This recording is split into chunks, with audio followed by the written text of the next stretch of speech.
são os nossos professores, o Osvaldo Aranha, Rabelo, professor Luiz Rabelo, que é o coordenador do curso, na verdade. E se tudo der certo, se o trânsito deixar, vai chegar o professor Rodrigo Antão também, para participar da palestra. Além da turma de perícia forense, nós temos outros pós-graduação e MBA, né? Turma de gestão de segurança da informação também, a gente já está fechando a 20ª turma. De gestão de projetos também, acho que já está na 22ª. Enfim, então não é de agora que a Darius está no mercado oferecendo pós-graduação, né? E quem certifica as nossas pós é a Faculdade Impacta. Então, no final do curso, vocês recebem certificado de pós-graduação, MBA, etc., certificado pela Impacta, que também já está no mercado há um bom tempo oferecendo pós-graduação. Sem mais delongas, só quero apresentar o pessoal do comercial que está ali no final. Então, ao final da palestra, dúvidas de datas, valores, etc., ou qualquer outro curso que chamar a atenção de vocês, vocês podem conversar com eles. A gente também vai servir um coffee, então aqui vai ser, acho que rapidinho, não vão embora, fiquem para o coffee. E qualquer coisa o pessoal vai estar lá para atender vocês também, tá? Muito obrigada. Obrigado. Bom, pessoal, boa noite. Também agradeço vocês pela visita, pela presença. Apesar da chuva, conseguiram chegar. Muito bem. Nosso objetivo hoje é falar de 2 temas: desafios recentes em computação forense e como está esse nosso mercado de trabalho, computação forense. Eu geralmente começava as minhas palestras falando, as minhas apresentações, enfim, falando sobre o que é computação forense, metodologia de computação forense. Hoje eu quero ir mais direto ao assunto, hoje eu quero já mostrar para vocês realmente quais são os desafios e o nosso mercado de trabalho. Pois bem, eu recebi recentemente uma charge e eu queria começar essa nossa palestra de hoje com essa charge. Então, o rapaz está saindo para trabalhar e aí a Alexa começa a conversar com ele. Seu telefone falou para o seu Fitbit, que falou para o seu Nest, que falou para o seu Sonos, que me contou que você deve sua esposa desculpas. 2 dúzias de flores vermelhas, R$ 29,99, por um tempo limitado apenas. Bom, é uma chargezinha, o foco realmente é o aplicativo, é o dispositivo, né, o assistente pessoal da Amazon, Alexa, mas vamos pensar em tudo que essa charge traz para nós. O seu telefone contou para o seu Fitbit, que conversou com o seu Nest, que é o timer, aquele ajuste de temperatura, e falou para o seu Sonos, para quem não conhece, é o Spotify, só que em versão hardware, uma revolução bacana que está rolando. Conversou comigo que você deve a sua esposa desculpas. E eu fiquei pensando, o que será que esses aplicativos, o que será que esses dispositivos estão falando para chegar nessa conclusão que eu devo desculpas à minha esposa e eu preciso mandar flores para ela? Pois bem, tudo isso que a gente está mostrando, tudo isso que eu estou mostrando para vocês está interligado de uma certa forma e esses dispositivos se falam internet das coisas. A gente já está entrando numa seara aqui no começo, estamos na 17ª turma, se Deus quiser. Primeira turma a gente falava de computação forense. Computação forense. Computação forense. Qual era o foco da computação forense? Isso daqui, computador. Aconteceu um problema, aconteceu um incidente, aconteceu um crime, pé na porta, computador de baixo para o braço, computador vai para o laboratório, desmonta o computador, tira o HD, faz todo aquele processo de perícia em cima do HD. O foco era computador. E aí a gente começou a mudar um pouco o cenário. Poxa, começou-se a carregar no bolso celulares com grande poder de capacidade, grande capacidade de processamento, um poder enorme. Você carrega no seu bolso um computador, tá? Bom, crimes acontecem o tempo inteiro e eu posso enviar um WhatsApp com nudes da Paola, que vazou recentemente da novela. Puxa vida, que coisa errada, não é? Eu mandei isso daí, eu estou cometendo um ilícito, isso é um crime, a polícia pode chegar em mim e pode me investigar. Ela vai pegar meu computador? O crime nem passou pelo computador. O que eu cometi, o ilícito, está no meu celular. E o celular vai ser periciado.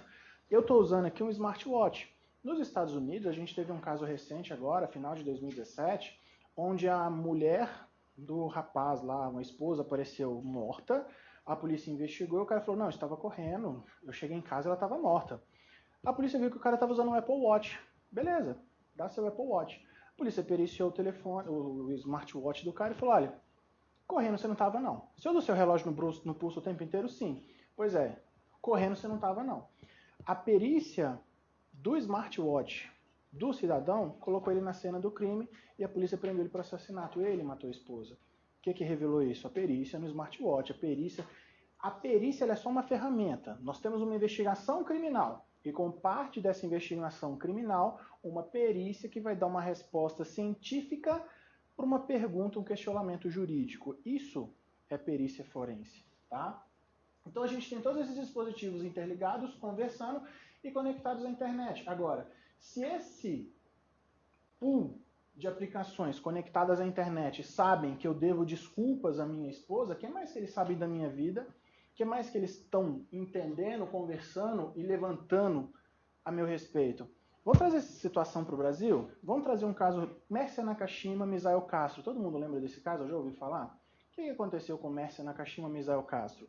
Misael matou, jogou o corpo na represa com o carro. Falou que estava, no dia eu estava com garotas de programa, não fui eu. O que colocou o Misael na cena do crime? Quem lembra? O GPS. Perícia do GPS. A Polícia Científica do Estado de São Paulo periciou o GPS do carro do Misael. O que ele estava fazendo com o GPS ligado? Ele seguindo alguma rota? Não. Sabe quando a gente deixa o GPS ligado só para falar, tem radar ali na frente, eu vou dar aquela beliscada no freio para não tomar multa?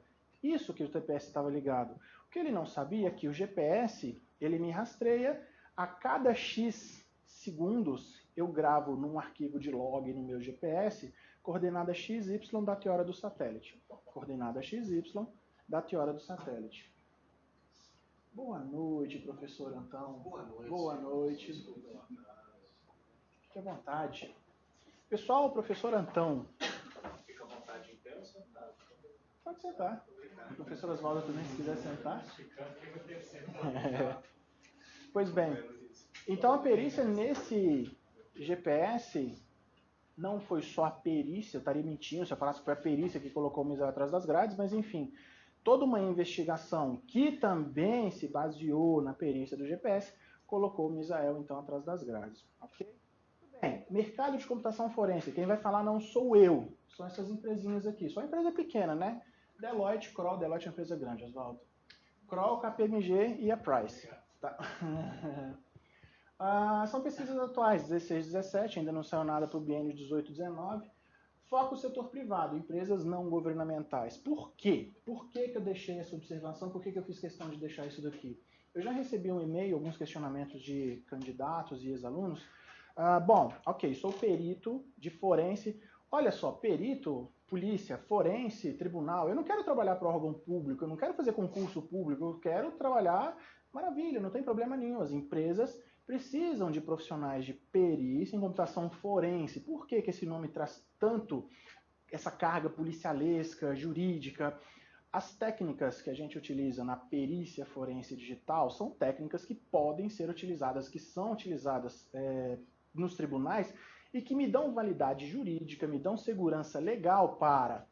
Fiz uma investigação na empresa, consegui descobrir ou identificar uma fraude, um rombo, qualquer problema na minha empresa. Ok, o meu processo seguiu um processo válido judicialmente, seguiu um processo legal, o meu trabalho está pronto para chegar lá no jurídico e falar, olha, descobri uma fraude, temos um problema, vamos processar, nossa empresa está sendo vítima, vamos procurar recuperar esse valor que a gente perdeu, a gente foi roubado. Se eu já segui o meu processo jurídico, se o meu processo todo formal já está de acordo com o que manda as normas técnicas e a legislação vigente, é só levar isso para o advogado e ele vai seguir com a parte criminal dele.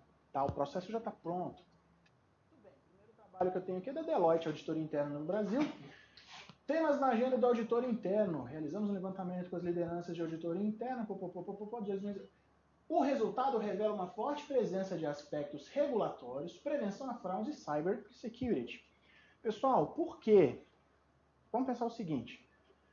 Você sai da sua empresa, vai entrar numa outra empresa, acabou de ser contratado. O que você vai ganhar? Qual que é o kit de integração? Você vai ganhar uma caneta, você vai ganhar um crachá, você vai ganhar um caderno, você vai ganhar uma senha de rede, você vai ganhar um acesso à rede corporativa, você vai ganhar provavelmente um laptop.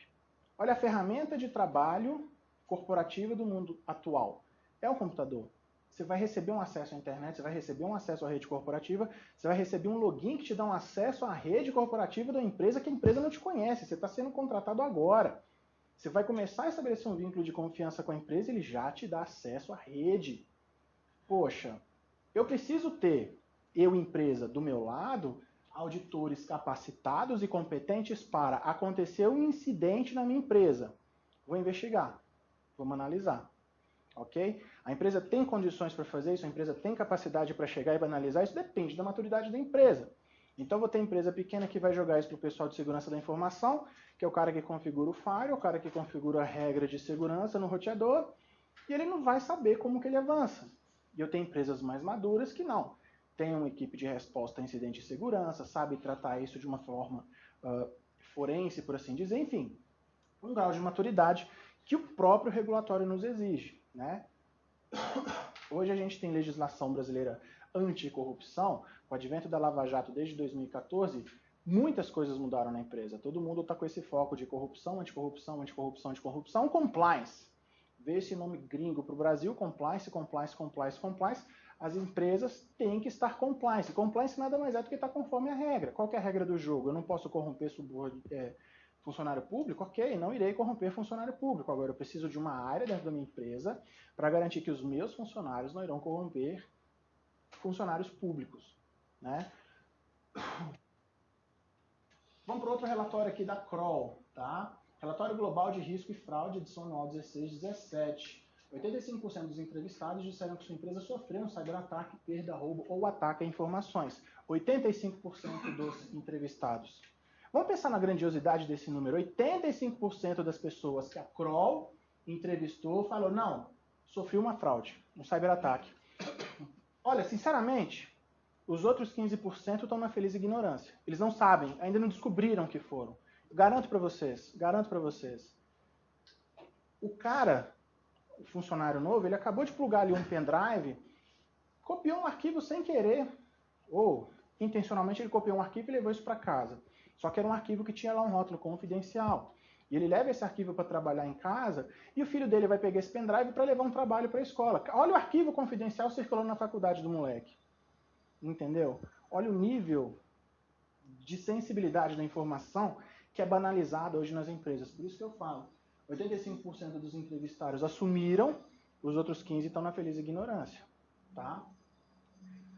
Nessa era de Big Data, a pesquisa revelou que muitos dados foram perdidos ou roubados durante cyberataques, incluindo, entre outros, violação de dados, supressão de dados, perda de equipamentos com dados sigilosos.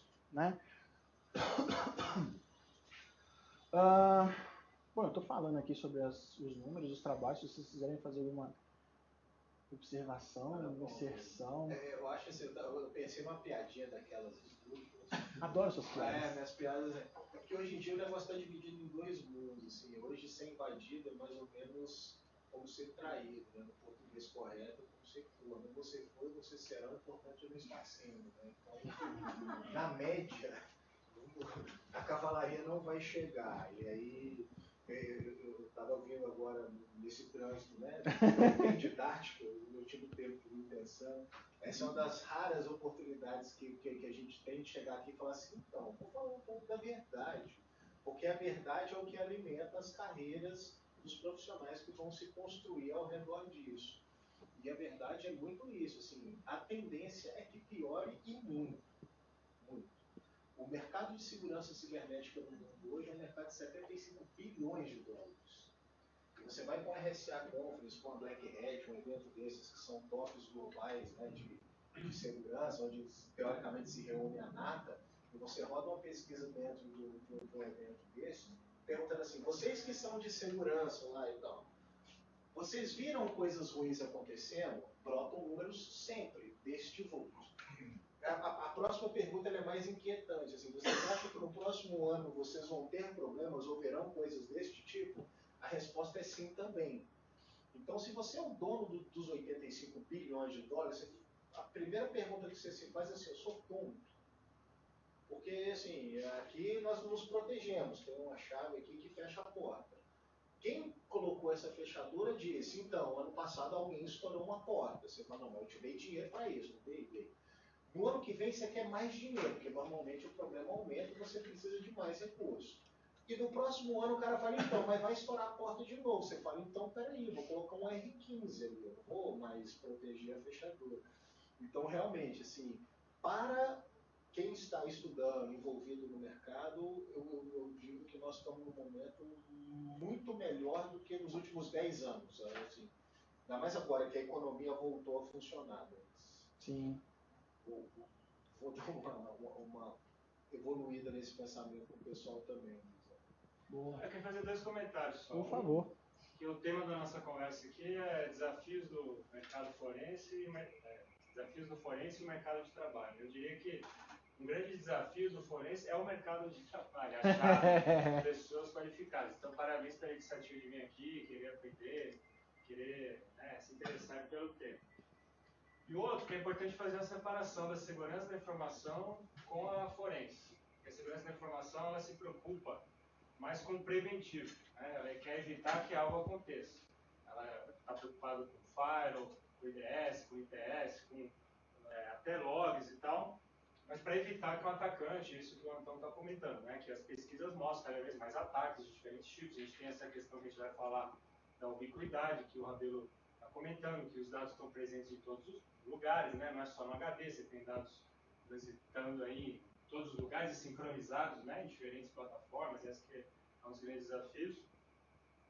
Mas a segurança se preocupa com o pré, e o forense se preocupa com o pós. Ele quer entender o que acontece. Essas coisas não se casam muito, porque a segurança está preocupada muitas vezes, depois de um ataque, em restaurar o ambiente, voltar o servidor a funcionar, etc. E a forense está preocupada em entender o que aconteceu, por onde que veio, quem que invadiu, né? Então hoje, é engraçado, né? Hoje mesmo eu estava numa reunião com um cliente que foi alvo de uma tentativa de estelionato, uma indústria grande, técnicas de engenharia social, eles conseguiram identificar uma pessoa do financeiro que fazia... Porque hoje no LinkedIn a gente coloca lá... Mentira que o CFO recebeu o e-mail do presidente pedindo uma transferência de 5 milhões de dólares para a conta do Itaú do Nassau. Isso não aconteceu. Parecido isso. Não foi 50 milhões na verdade. Meu Deus. Não posso citar muitos detalhes, mas... Porque no LinkedIn a gente coloca lá, né, o cara do financeiro, ele é super usuário do SAP, ele é o responsável pelas aprovações, então é muito fácil conseguir isso. Aí linkando com os desafios, a gente tem os dados em todos os lugares, além disso eles são muitas vezes públicos, né?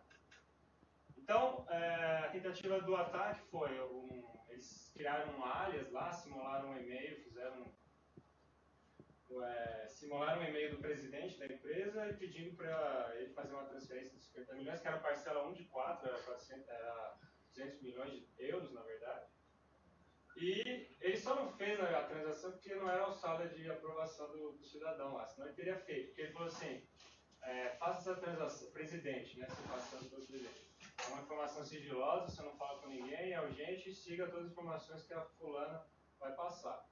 Essa fulana, a fraudadora, né, depois foi descoberta, ela ligou para ele pressionando, sempre igual sequestro, né? Você fala, tô com seu filho aqui chorando, aí tem uma criança chorando de fundo, se você não pagar, era mais ou menos isso. Ele falava, o presidente aprovou, se você não quiser a transferência, vai ser muito ruim e tal.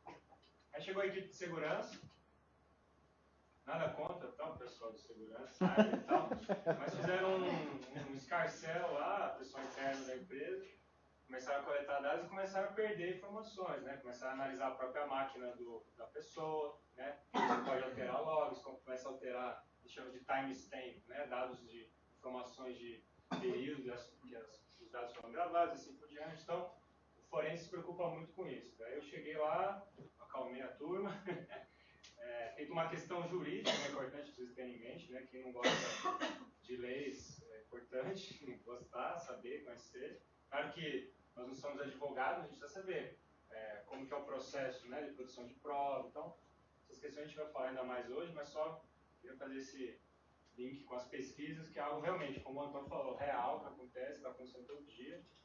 E é um mercado realmente, aí fazendo o link com o mercado de trabalho, né, que... Aliás, eu tenho 4 vagas na minha equipe, quem quiser discutir mais no break, a gente está sempre contratando e, enfim, legal isso. Fazendo um último adendo, Luizão, para não voltar, senão não passa a gente não vai ser mas o que está acontecendo hoje é que teve um pico de conscientização dos líderes executivos, de dono de empresa, conselho de administração, que essas questões elas podem fazer com que a empresa quebre para ela continue a funcionar. E esse pico de conscientização, quando você vê a linha de pessoas saindo da faculdade formadas e aptas para atender isso, eu não conheço ninguém hoje que não tenha vaga disponível. Todo mundo tem hoje. O complicado é, assim, atende aquela demanda específica, mas o fato de estar todo mundo procurando e ter pouca gente no mercado, isso é... O Oswaldo falando, Deloitte tem 3 ou 4. Na minha equipe tem 4. Na sua equipe, né? No Deloitte. No Cyber, que é no caso na Deloitte, a parte de Cyber é separada também tem vaga. Aí você conversa com o Carbone, vai no Luizão, olha isso. Então, assim, e congruir isso com as demandas reais dos clientes tem sido o maior desafio. Hoje, o que está travando o jogo é falta de gente. Posso te provocar um pouquinho? O que você acha que causou esse aumento de demanda repentina? WannaCry. E Lava Jato. No meu caso, Lava Jato. Lava Jato. WannaCry, a Lava Jato, os caras já falaram assim, ai meu Deus, ai meu Deus, ai meu Deus. Na hora que chegou o WannaCry, os caras falaram assim, mas eu não estava envolvido, sabe? Lava Jato e WannaCry mudaram o jogo. O mercado cresceu 10 vezes por causa desses 2 fatos. Uma conscientização pela dor. Sempre. Sim. É o cara que está nesse 85% aqui que... Ai. O legal desse mercado é que ele não sai de moda, né? Por exemplo, teve uma época que se falava muito em mapeamento de processo, na área de TI, né? Mapeamento de processo. Teve uma onda, depois, mesmo da parte regulatória, de PCI, depois teve uma onda de... O que mais que teve de ondas aí? Teve... SOX, SOX, e ondas que vão e vêm. Mas no Brasil, vocês acham que corrupção, fraude, lavagem de dinheiro, crimes de todo tipo saem de moda, né? É algo que o brasileiro é muito criativo, né? Para esse tipo de coisa. Eu trabalho muito com fraudes, né? Investigação de fraudes. Aí não fraudes transacionais, né? Do tipo, falsificou alguma coisa ou tentou pegar lá pontos de programa de milhagem, mas sim fraudes de roubo, né? Roubo da empresa, geralmente de valores bem expressivos, e que a gente chama muito de white collar crime, né? Os crimes de colarinho branco. Corrupção, lavagem, cartel, o foco tem sido mais nessa área. E só aumenta. É claro que a Lava Jato foi um gatilho aí, que as empresas aumentaram a preocupação, começaram a olhar para dentro de casa e falaram, nossa, será que isso acontece só com as construtoras ou aqui também está acontecendo? As próprias construtoras, né, começaram a ampliar a vigilância, os controles, as investigações. Então, é um mercado que não sai e não vai sair de moda tão cedo.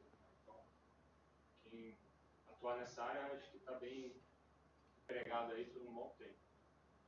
É verdade. A empresa foi afetada pela Lava Jato, nem sabia que estava envolvido. Pegou no meio e foi.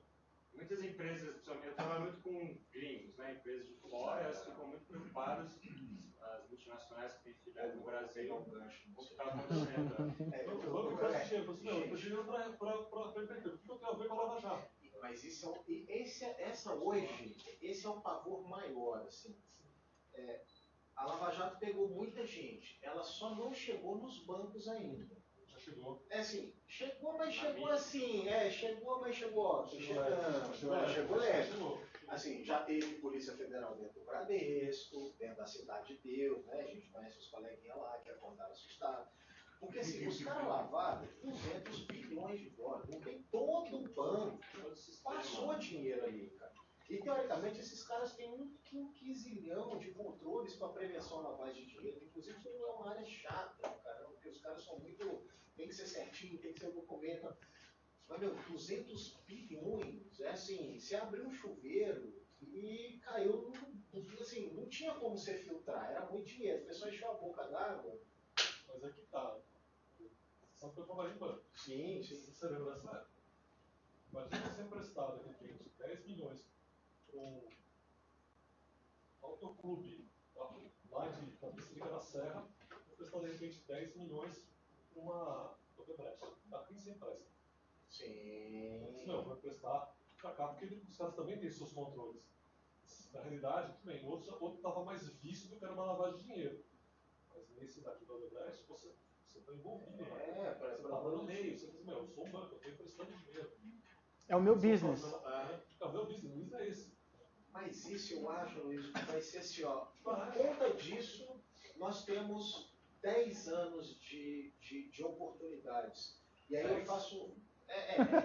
10 é porque eu tenho assim, eu daqui a 10 eu já estou meio cansado, já quero um sítiozinho lá no interior de Minas, eu e o Luizão nós somos de Minas, mas na boa, assim, não vai parar, não vai melhorar, porque isso eu falo isso para o cliente, alguns de vocês aqui são clientes meus em outras frentes. Mas aqui é o lugar para falar assim, ó, não vai melhorar.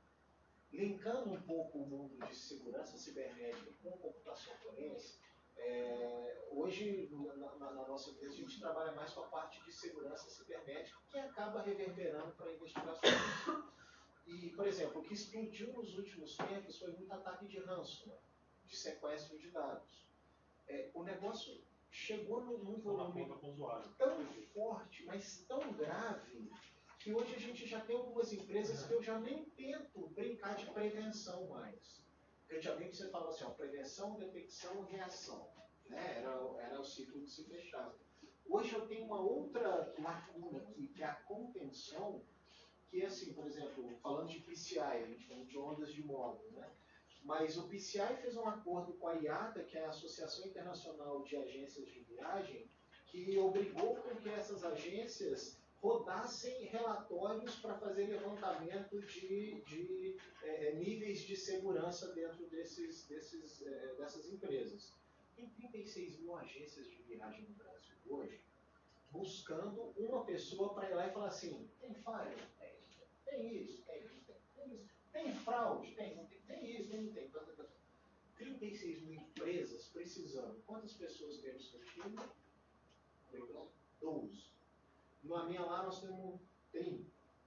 Tem 36 mil. Toda vez que eu sento com, às vezes, concorrente, eu falo assim, igual assim, o Luiz é meu concorrente, é meu concorrente, e não somos, nós somos todos parceiros, mas se abrir 5 vezes o tanto de empresa que tem hoje e contratar todo mundo nos mesmos tamanhos para quintuplicar o mercado, como é que você atende 36 mil empresas?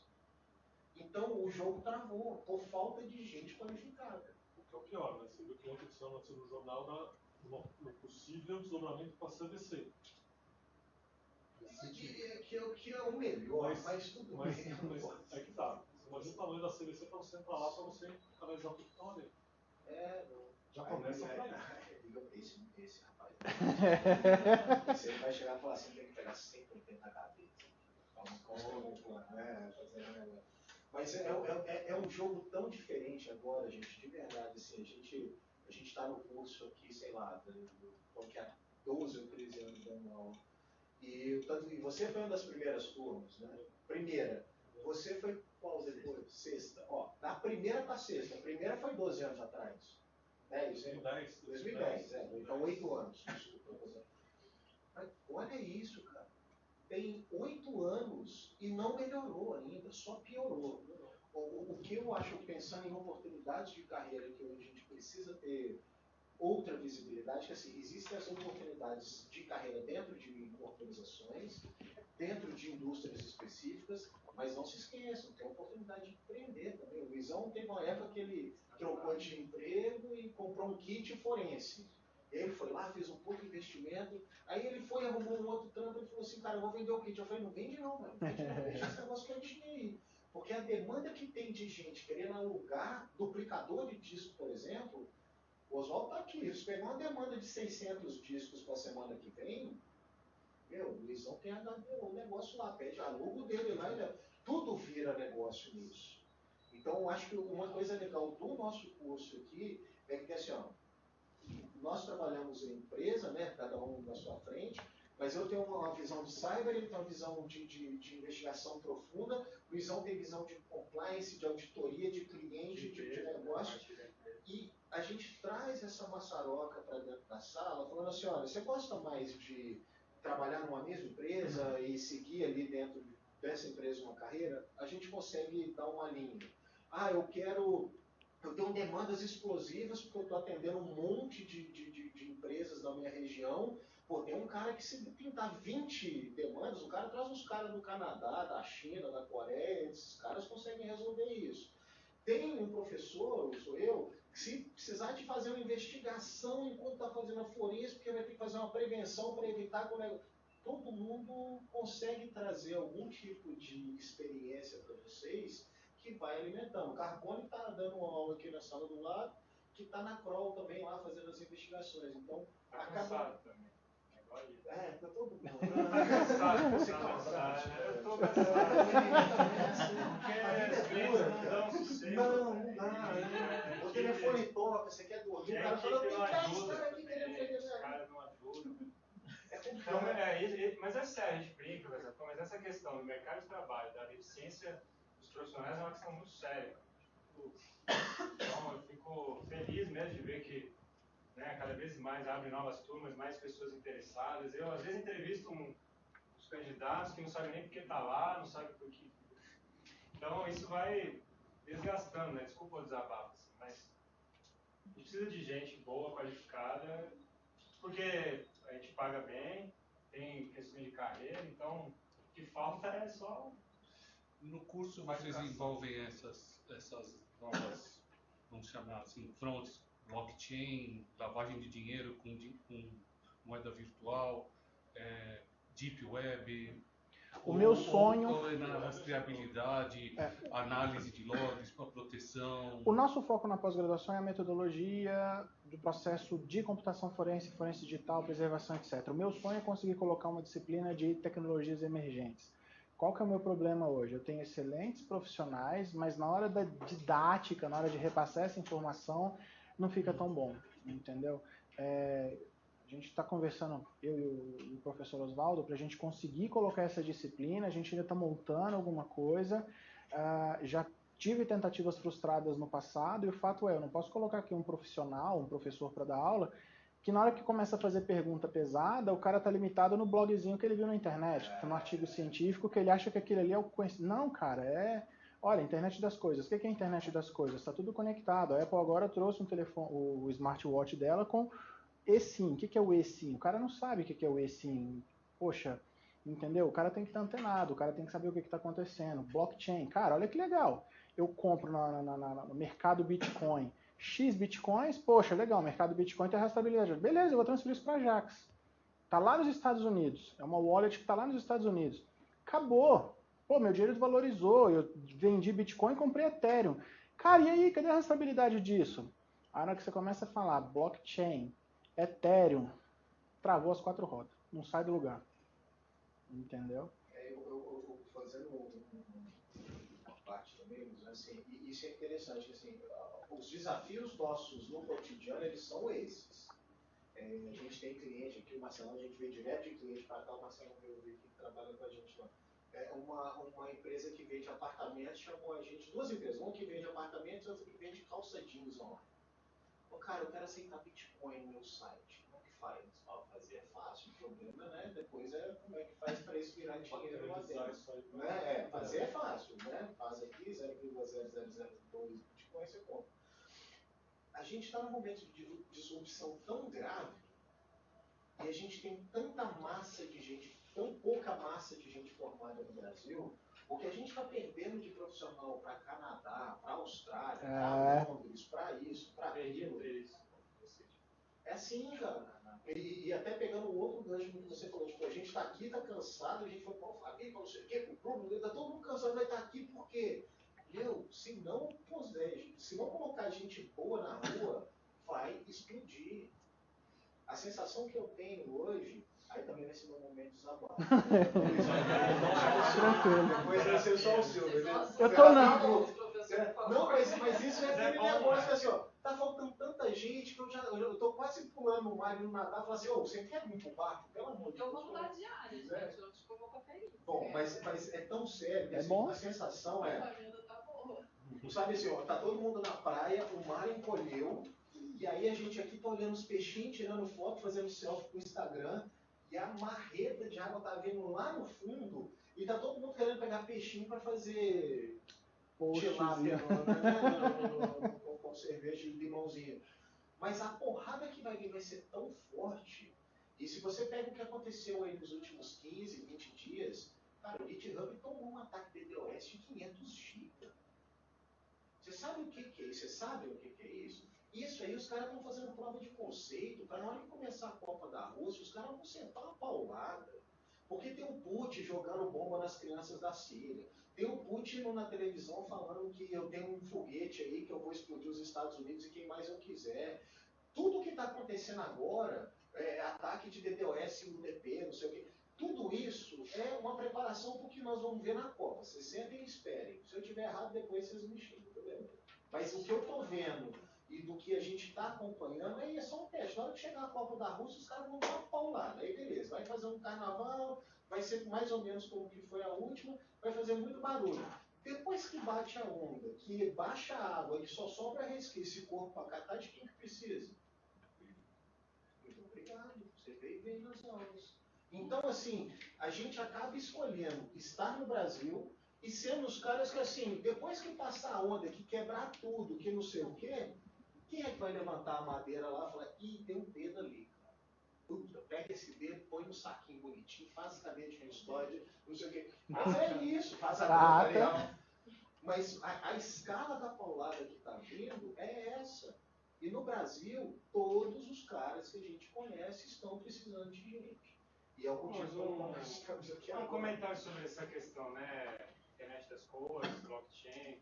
Cada vez que você aprende a metodologia, as formas de análise, também é cíclico, né? A gente teve uma discussão recente, uns anos atrás, sobre o SSD, que é revolucionar o mercado de forense, por conta do comando trim, que ele autodeleta algumas coisas, e até escrevi um artigo sobre isso, depois eu dou um jeito de passar o link para vocês.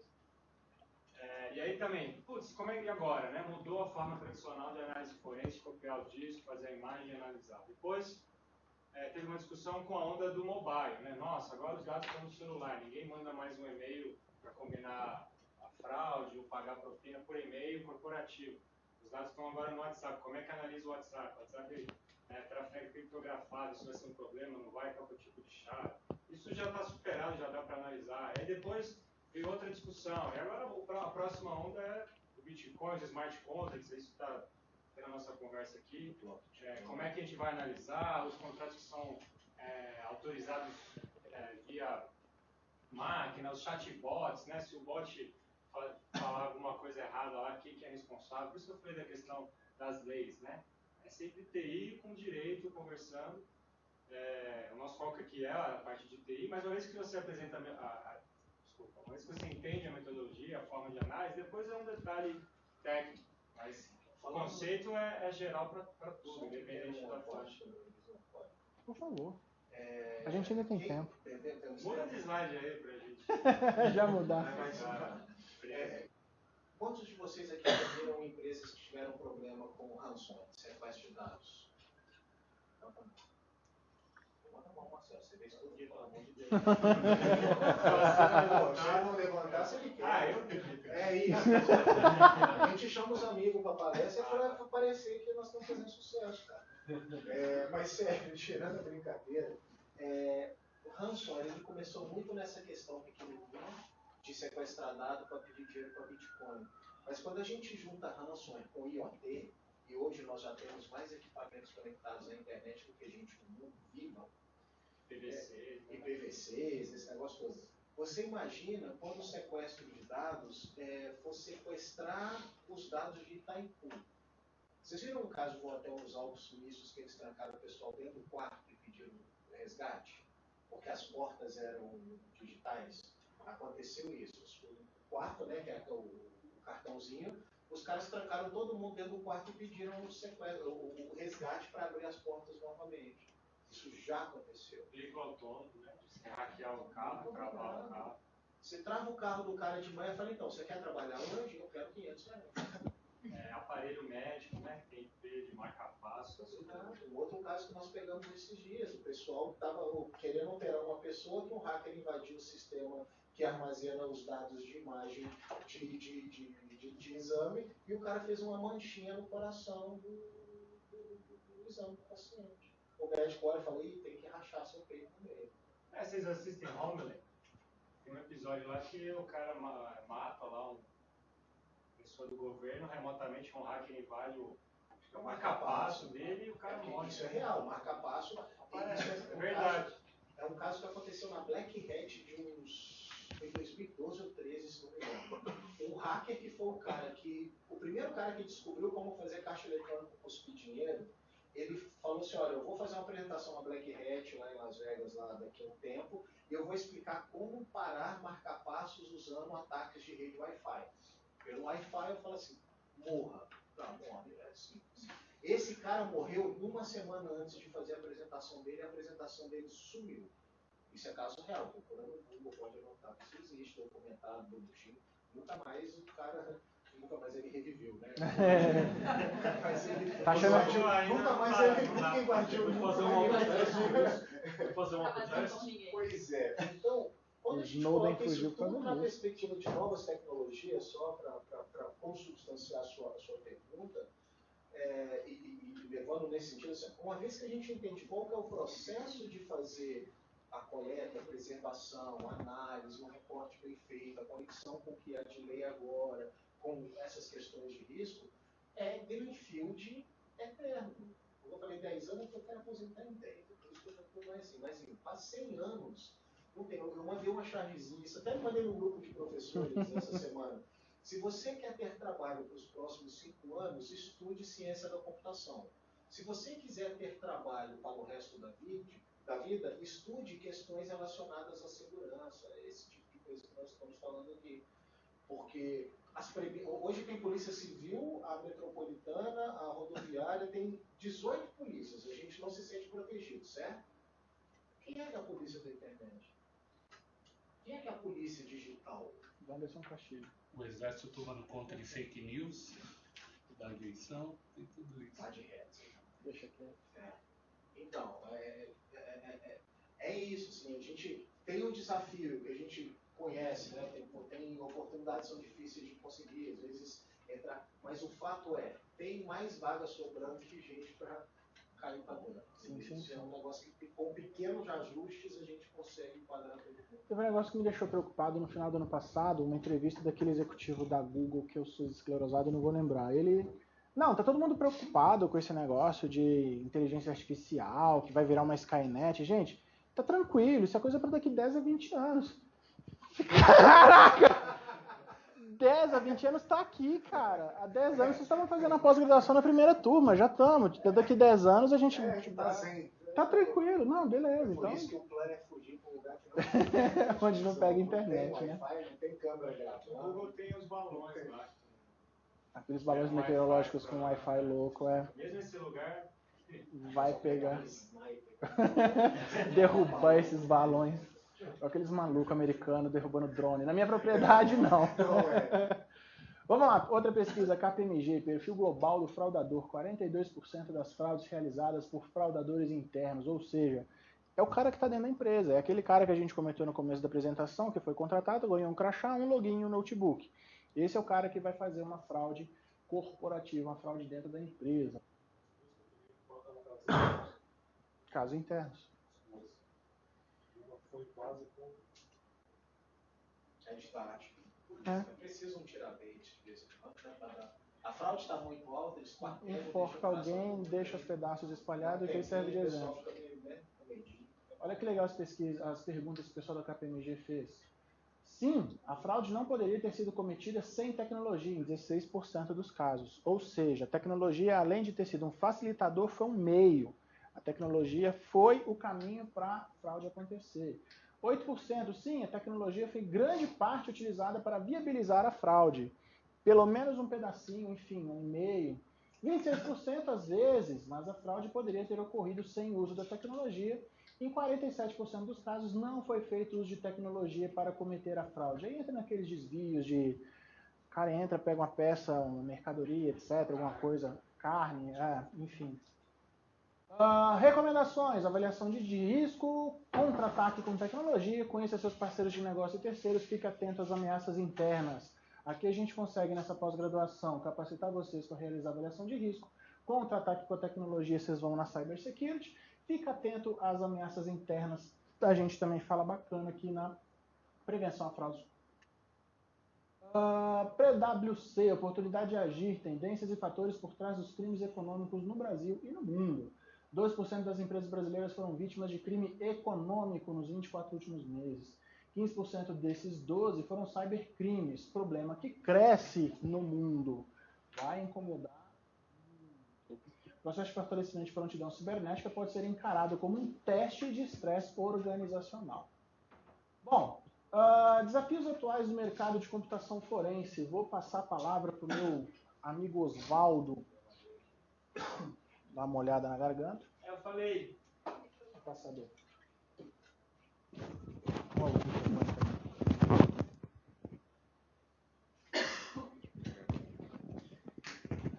Acabou que a gente discutiu um monte, eu captei o microfone aí. Muito bem. Dá para ouvir aqui? Beleza. Então, eu falei do primeiro desafio aí, que era a questão do próprio mercado, né? Mas a gente tem essa mudança de paradigma.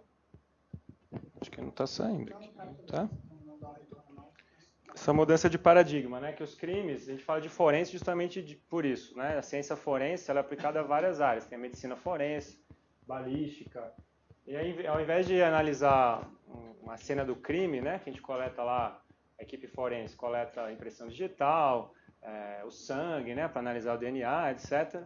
A computação forense é a única que a gente consegue trabalhar sobre uma cópia, né? Eu não tenho duas armas do crime, eu não tenho dois corpos, né? Para analisar, mas na computação forense a gente consegue trabalhar sobre uma cópia. Qual que é a vantagem disso? A gente consegue não alterar o original, a gente consegue fazer outros tipos de análise, a gente consegue simular situações, né? Sandbox, consegue fazer vários tipos de testes e análises que com o original eu iria invalidar. Eu até trabalhei num caso que tem alguém que trabalha na TI aqui, da empresa, TI interna?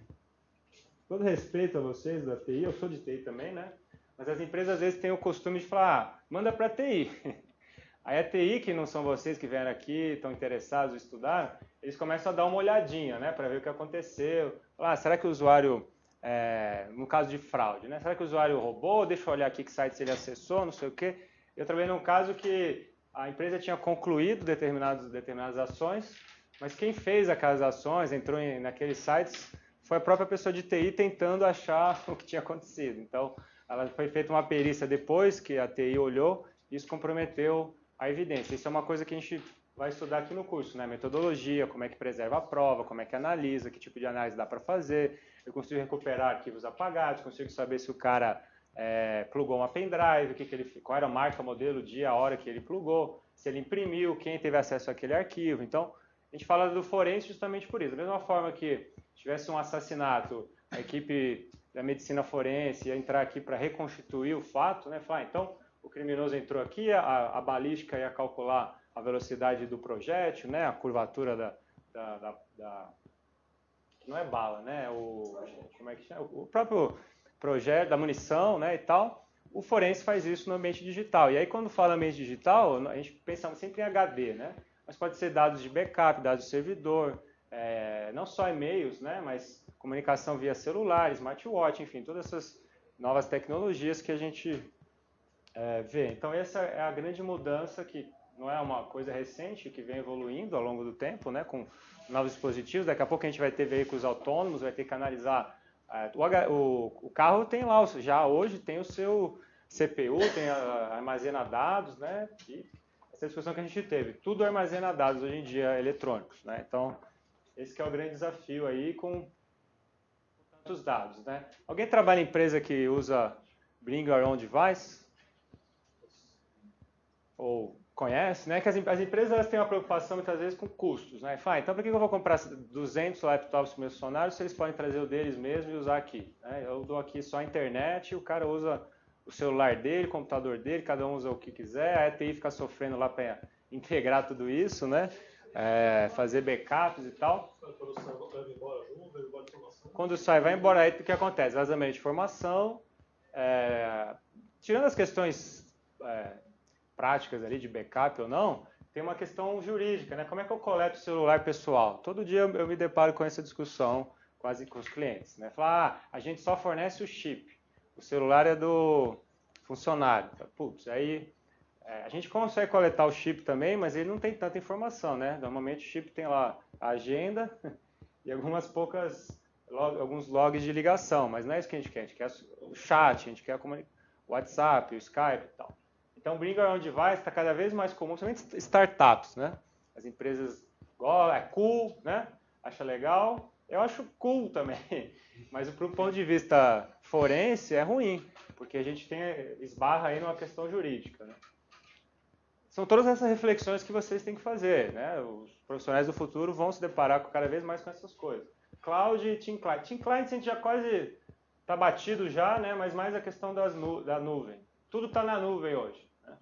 Então, aquela coleta tradicional que a gente ia lá, copiava o HD, a gente pode fazer, mas o e-mail não está mais no HD, né? Ele está na nuvem, está no servidor.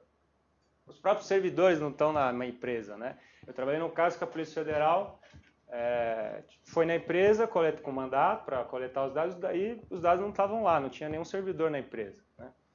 E mesmo os HDs, era no contexto de Team Clients, os dados sempre estão lá no AWS, estão no Google, estão no Azure.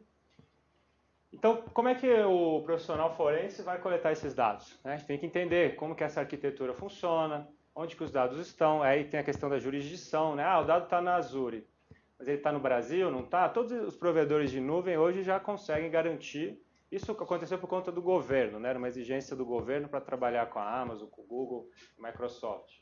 A gente já consegue garantir que o dado está no Brasil. Beleza, está na jurisdição brasileira, está sobre as leis brasileiras, tudo bem. Mas como que eu coleto, né? Tem ferramentas específicas para isso? Como é que calcula o hash? Todo mundo já ouviu falar do hash, como é que calcula e tal? Já, pelo menos,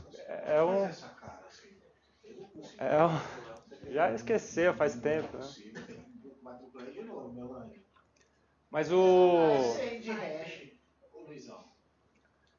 hash é uma questão... Porque o hash é um algoritmo que você calcula, então, para comparar A com B, né? Então, eu consigo garantir que a imagem ela tem o mesmo embaralhamento de dados lá, que gera um código hexadecimal, que o B tem. Eu comparo e digo que eles são iguais, fidedignos, uma cópia bit a bit. Isso funciona bem para HD, que ele está estático ali, que a gente chama análise pós-mortem, né? Ele está parado ali, não está online. Mas e no e-mail? Que durante a coleta a pessoa pode estar na casa dela com o celular, smartwatch, o dispositivo que for, apaga um e-mail. Então tem formas de eu tenho também um artigo sobre isso, de calcular hashes intermediários para garantir a validade da prova, mesmo que a pessoa altere, eu consigo calcular. Tem dispositivos, principalmente do Office 365, tem um módulo que chama Discovery, que a empresa consegue bloquear os dados, mesmo que o funcionário apague, ela consegue guardar. Para o usuário é transparente, né? Está na nuvem, ele apaga, libera espaço para ele, mas para o servidor corporativo ele consegue recuperar o apagado ali, sem usar técnicas forense de recuperação. Ele já tem um módulo que ativa isso. Então, nos Estados Unidos tem uma coisa que chama o litigation hold, né? Então ele fala, a gente está aqui numa investigação, ninguém deleta nada a partir de agora, os advogados informam, né? Lá funciona bem porque o pessoal segue as leis. Aqui no Brasil, se mandar isso, vai ser a primeira coisa que o pessoal vai fazer, é apagar tudo com gosto. É o e-mail que lota o banheiro da empresa, né? Chega um e-mail e fala assim, não apague nenhum arquivo da sua máquina. Estão queimando a galera, fazendo fogueira lá. Lota na hora, né? As pessoas mudam de... Sabe que eu trabalhei num caso interessante, que a pessoa, ela baixou aí não teve o litigation hold, mas ela baixou um software de wipe, né? Vocês já ouviram falar de wipe, a forma de apagar um dado. Até vou entrar na parte técnica aí da aula, sem querer estender, mas quando você apaga um arquivo, você não... não sei porque que eu apontei aqui, não é lousa, mas eu estou acostumado a desenhar aqui, né? O disco, os clusters e tal. Mas quando você apaga um arquivo, você apaga só o apontador que diz para o sistema operacional que aqueles fragmentos juntos compõem um arquivo Word, por exemplo, né? Então, ele não está ali sequencial, ele está... lembra do desfragmentador de disco que mostrava os quadradinhos coloridos lá? É mais ou menos isso. São fragmentos que juntos ele abre um arquivo, um Word, por exemplo, né? Quando você apaga esse apontador. Para o computador ele não existe mais, mas ele existe lá fisicamente. Então, por isso que eu consigo recuperar. E aí esse fraudador, ele baixou um software para fazer o wipe, apagou tudo, entregou o disco para coleta, né? Então a gente procurou lá o assunto, que era da fraude, não achava nada, e aí achamos um ponto de restauração. Porque determinados softwares, quando o Windows tem uma característica, quando você instala um software, ele faz uma espécie de backup, que é o ponto de restauração. Para se der algum problema, o Windows dá pouco problema, né? Então ele precisou criar esse mecanismo para recuperar, para restaurar o ambiente naquele momento anterior. E aí a gente restaurou o ambiente anterior à instalação do software, ou seja, tudo que ele tinha antes de fazer o wipe, e aí conseguimos recuperar, identificar a fraude, né? Então, o usuário é bem sofisticado, mas às vezes eles fazem besteira também. Mas o cloud é uma preocupação grande que precisa ter. Outra são as Free Wi-Fi Zones, né? Cada vez mais a gente tem, não só esses pontos tipo cafeterias e aeroportos, mas a gente tem agora, como me fugiu o nome, como é que é tipo Wi-Fi Max, né? Que chama? WiMax, que você, por exemplo, na praia de Copacabana já tem lá antenas para você ter Wi-Fi na praia toda, no Rio de Janeiro. Então qualquer atacante consegue usar um Wi-Fi, coloca um proxy, maqueia o IP address e consegue fazer, por exemplo, crimes menores, como calúnia, difamação, de forma tranquila, ou até transações mais complexas, né? Que é difícil para o analista forense rastrear depois, né? Você chega no IP, putz, era o IP lá da praia do Rio de Janeiro. Porque às vezes a gente chegava antigamente, né, no IP que era de uma lan house. Em São Paulo tem uma lei que as lan houses precisam registrar as pessoas que acessam, né? Mas hoje em dia todo mundo tem Wi-Fi, não tem mais esse caso da lan house. Então essa é uma preocupação. Como é que a gente vai analisar se muitas vezes a gente não consegue rastrear o IP, não consegue saber de onde partiu determinado ataque? É muito fácil mudar isso, né? Qualquer proxy você baixa. Então essa é uma preocupação. E aí tudo tem IP, né? IPv6, o seu fogão daqui a pouco vai ter IP, a sua geladeira. Cada vez mais as coisas vão ter IP e a complexidade vai aumentando, né? Depois, criptografia. Hoje em dia a criptografia é uma coisa já padrão, banal, todo mundo tem, todo mundo usa. Até pouco tempo atrás eram raros os casos de laptops com criptografia. Hoje a gente usa no celular, ou pelo menos deveria, né? Tem muitos casos aí que a Polícia Federal teve acesso aos dados, mas não conseguiu, teve acesso físico, né? Mas não conseguiu analisar por conta da criptografia dos dados, né?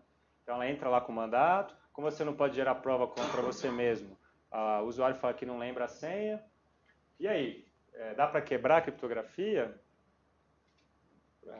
Tomara que não, né? Senão toda a cadeia de segurança está perdida, mas os iPhones, né?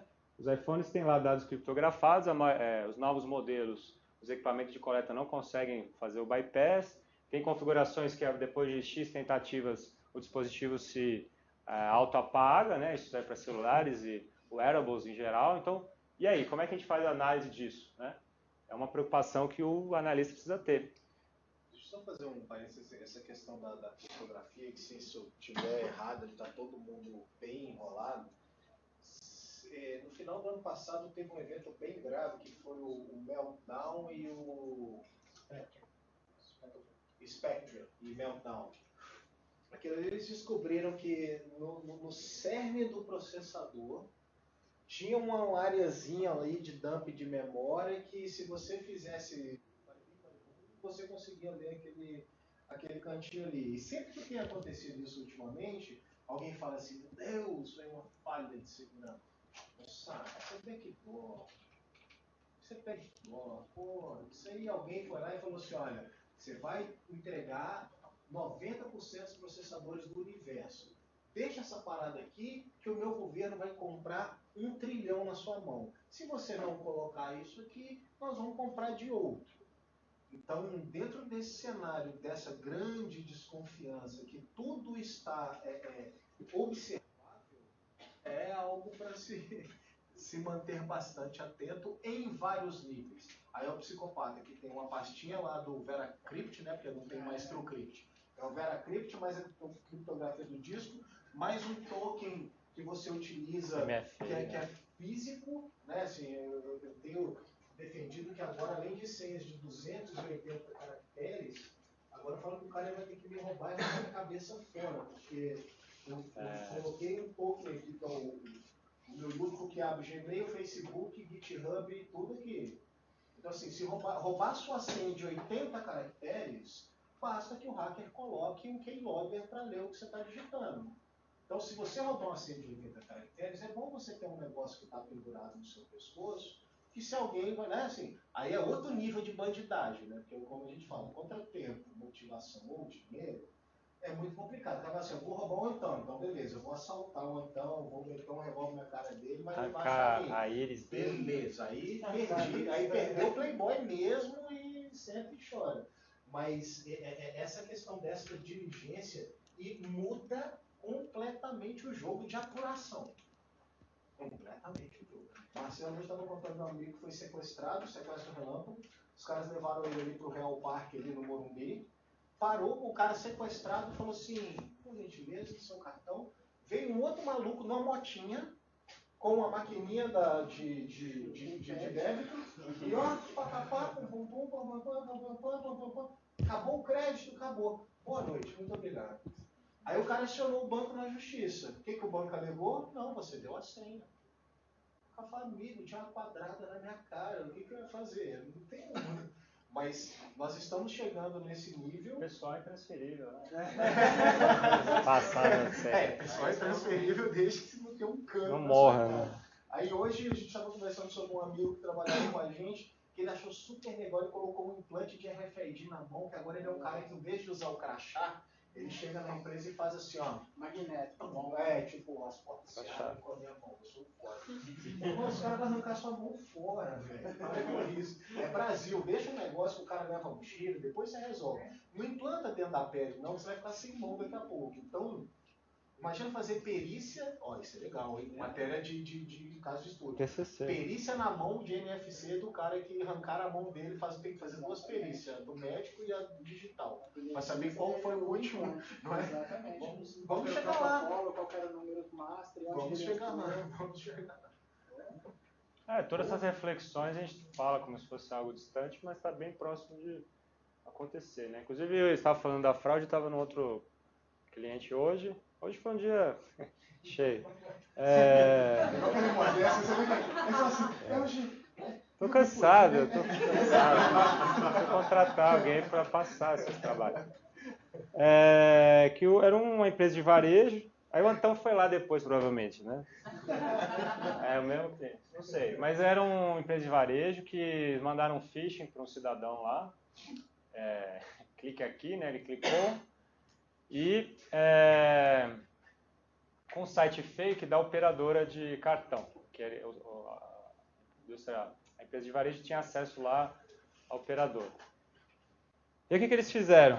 Com cartões clonados, eles foram nas lojas da empresa de varejo, compraram, acho que foi no total 200 mil em várias compras que eles fizeram, porque aí o cartão clonado, o banco iria estornar, né, depois de algumas compras. O banco é muito bom em identificar padrões, né, ele confirma com o usuário determinados comportamentos de compra diferentes. Não, muito bom, assim, eu considero bem avançado. Assim, por exemplo, o Antão é um cara que tem um padrão de compra lá de 10 mil por mês no cartão. Aí quando ele passa 20 mil, o banco liga para ele, senhor Antão, tudo bem, você quer confirmar essa compra realmente? Eu falo, não, isso é minhas férias, pode passar. Mas às vezes não, às vezes alguém roubou o cartão dele e o banco, eu acho que funciona bem, assim. No geral, dentro das coisas que não funcionam bem no Brasil, eu acho que isso... aconteceu comigo de... simples, eu recebi a fatura, um monte de transação no mesmo dia. Como é que uma transação está em São Paulo, outra está em Fortaleza e outra está no Amapá? Eu recebi um negócio no meu cartão da empresa... Como é que eu falo sem parar? Bom, é do sem parar, vai, dane-se. Que eu estava num pedágio... Não, eu estava pensando no nome sem falar o nome da empresa, eu ia falar lá da... Como é que chama? Que eu estava numa rodovia em São Paulo e 15 minutos depois uma rodovia em Mato Grosso e 20 minutos depois uma rodovia, sei lá, em Goiás. Eu falei, porra, não tem como, velho. Nem que eu tivesse um foguete eu ia passar por esses pedágios. Mas o que eu estava falando, aí, em tese, o banco iria bloquear essas transações. Aí eles mandaram um phishing para o cara da empresa que tinha acesso à empresa de cartão, porque aí com a senha dele eles cancelavam a transação, mas depois de efetivado. Então isso nem ia para o usuário que tinha o cartão clonado. Tá? Então uma coisa simples, eles entravam lá no sistema, né, pela internet da operadora do cartão e cancelavam a compra depois de ela já ter executado. Isso tinha uma janela lá que você podia cancelar. Então, foi uma fraude em tese simples, que só nessa transação foi R$200 mil, né, de perda. Ou seja, e tem uma coisa boa da fraude eletrônica que as pessoas, antigamente para roubar você tinha que se expor, né, o bandido tinha que invadir o banco, podia ter um confronto com a polícia e tal. Hoje em dia ele faz do conforto da casa dele lá, com ar-condicionado, e comete os ilícitos, né? Então a gente falou da criptografia, tem questões aí de segurança, de toda a cadeia de segurança, né? Que às vezes a gente acha determinada tecnologia não tem vulnerabilidade. Tem os zero days aí toda hora surgindo, né? Vulnerabilidades que não são identificadas, então os atacantes se aproveitam disso. A gente fala um pouco da ubiquidade, né? Ubiquidade é um termo que significa que algo está em todo lugar, né? Então os dados estão em todo lugar ao mesmo tempo, a gente já falou disso, né? Que se eles sincronizam, então você faz a perícia no celular, mas o dado está numa pasta na rede e na nuvem. Você faz a análise aqui, você tem que cruzar com a antena lá, que fazer o cálculo de 3 antenas para calcular a posição e assim por diante, né? Você analisa o GPS do carro, mas às vezes a informação estava no notebook que estava nesse carro, e assim por diante, né? Essa é uma dificuldade, né? O que acontece? É um grande volume de dados. Então, termos como Big Data, Business Analysis, enfim, todas essas questões que envolvem grande volume de dados estão cada vez mais ganhando importância, porque além de os dados estarem em vários lugares, a gente não tem, todo mundo tem um HD de 1 tera. Antigamente, só o presidente, sei lá, tinha uma capacidade de armazenamento maior. Hoje, qualquer analista dentro da empresa tem muitos dados, né? Então, para a hora de analisar, a gente tem que tomar cuidado para não cair não ficar preso naquele emaranhado de dados que não levam a conclusão nenhuma, né? O wipe a gente já falou, as técnicas de apagar, muito simples, qualquer um instala um software e apaga. Outros desafios, né, da parte de machine learning, identificação de padrões. A gente tem ferramentas para isso, mas muitas vezes elas geram falsos positivos, fazendo o link com a questão da ubiquidade, da quantidade de dados. Então, isso é algo que precisa prestar atenção. Proxies também mencionamos aqui, né, muito simples, qualquer um instala e se passa por um outro país. E aí, novas tecnologias. Colocamos aqui só para exemplificar bitcoins, mas tem uma série de outras moedas que estão aparecendo. O Bitcoin já está ficando até para trás, né? O negócio é IOTA. E Iridium, e sei lá, e tem um monte, né? Que vai dar, né? Tá no novo Bitcoin. E o próprio blockchain aí como conceito, né? Para as camadas, os smart contracts que cada vez mais em voga. Como é que a gente vai analisar isso, né? Onde é que está o dado? Onde é que eu coleto? Porque o HD é fácil, eu coleto o HD. Como é que eu coleto alguma coisa que está dentro da cadeia do blockchain? Então, esses desafios são importantes. Aí, reflexões finais, né? Tem novas formas de crime surgindo a todo momento, mudança nas leis. Inclusive, a gente está tendo agora uma discussão na Europa de proteção de dados. Sugiro vocês pesquisarem, estudarem, né? Porque as empresas multinacionais europeias que têm presença aqui estão sujeitas. A gente que hospeda dados em algum servidor europeu, a gente está sujeito a isso. Então, as leis estão mudando. A gente teve lei Carolina Dickmann, teve Marco Civil da Internet, tem o projeto de lei de proteção de dados. É bom estar antenado com isso. Novas tecnologias também para ajudar o perito estão surgindo, né? A gente tem essas questões de linguística computacional para identificar padrões, né? Antigamente a gente fazia a busca lá por palavras-chave para identificar algum tipo de comportamento. Hoje em dia a gente tem machine learning, as máquinas já fazem isso sozinhas, identificam padrões, consigo concatenar informações através de padrões de comportamento, padrões de escrita. Então, se eu sei que determinada pessoa usa vírgula, aí eu consigo concluir que ela escrever um e-mail de determinada maneira, eu consigo varrer a base e identificar esse padrão e trazer os resultados. Ainda tem muitas dúvidas, principalmente quando a gente fala para o C-level da empresa, né? Como é que eu explico o que é um machine learning, o que é um algoritmo para o cara que vai autorizar a investigação, que vai dar o dinheiro para fazer a investigação? Isso é complexo. Nós aqui precisamos estar atento a isso, né? Falar a linguagem do executivo. Isso, eu acho que é uma das coisas que eu mais bato quando eu dou instrução, é que assim, a parte mais dura de quem faz investigação e perícia é que o não é uma resposta. O não é a pior resposta. O cara te contratou, te pagou R$200 mil para fazer um trabalho, ele falou assim, foi o Aloysio, Tá aqui o computador da Luiz, a máquina dele, a câmera dele, o celular dele, tá tudo lá. Você põe lá e processa, e põe machine learning, põe tudo, põe... E você fala assim, não foi. O cara falou, eu te paguei 200 mil. Você falou, pagou 200 mil pra eu procurar. Porque tem gente aí que você paga, o cara acha. O cara faz aparecer. Então isso Eu sou coelhinho, né? não, tem uns camaradas aí que tem que ficar bastante atento. Mas o não é uma resposta. E o não é uma resposta que é difícil dar. Fala assim, Olha, isso não tem que estar preparado para o não. Você pode chegar numa hora que o cara vai falar assim, não, legal, sei quem é, mas não vou fazer nada. não, Luiz, eu já chego no cara e falo assim, você sabe se for cara? Sei. E se não for? Não, mas é. Eu falei, então nem vou fazer. Porque se você tem certeza que é, manda o cara embora por justa causa, cara. Nós estamos chamando aqui para provar, não, você é macho, manda o cara embora por justa causa. O cara vai pedir recepção de justa causa e você vai se enrolar. Tem muitas tecnologias novas surgindo para ajudar no combate a essas dificuldades todas que a gente falou, mas ainda tem muita dúvida sobre a eficácia disso, né? Trabalhei num caso que a gente teve que depor na corte para explicar como que a gente fez o machine learning lá, né? Para você explicar isso para o juiz, não é um negócio muito simples. E ainda fica aquela dúvida, será que ficou alguma coisa para trás, né? Isso não minha, né? Na cabeça do leigo, vamos dizer. Será que você olhou tudo? Como é que você garante que olhou tudo?